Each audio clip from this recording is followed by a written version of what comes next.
Bharuch Delhi Mumbai express highway પર trailer અને tanker વચ્ચે ભીષણ અકસ્માત, કેબિન ચીરીને ચાલકને બચાવ્યા। દેશના સૌથી આધુનિક ગણાતા દિલ્હી મુંબઈ એક્સપ્રેસ હાઈવે પર ભરૂચ તાલુકાના દહેગામ પાસે આજે એક હૃદયદ્રાવક અકસ્માત સર્જાયો। એક પૂરપાટ ઝડપે જઈ રહેલા ટેન્કર અને ટ્રેલર વચ્ચે થયેલી જોરદાર ટક્કરમાં બે વ્યક્તિઓ ગંભીર રીતે ઇજાગ્રસ્ત થઈ હતી। અકસ્માત એટલો ભયાનક હતો કે ટેન્કરની કેબિનનું કચરધાણ વળી ગયું હતું અને ચાલક અંદર જ લોખંડના પતરા વચ્ચે ફસાઈ ગયો હતો। અકસ્માતની જાણ થતાં જ આસપાસના લોકો અને હાઈવે ઓથોરિટીની ટીમ ઘટના સ્થળે દોડી આવી હતી।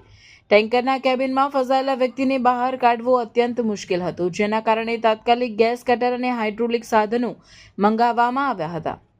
ભારે જહેમત બાદ કેબિનના લોખંડના ભાગોને કાપીને ફસાયેલી વ્યક્તિને સલામત રીતે બહાર કાઢવામાં આવી હતી। આ દિલધડક રેસ્ક્યુ ઓપરેશન જોઈને ઘટના સ્થળે હાજર લોકોના શ્વાસ અદ્ધર થઈ ગયા હતા। અકસ્માતમાં કુલ 2 વ્યક્તિઓને નાની મોટી ઈજાઓ પહોંચી છે।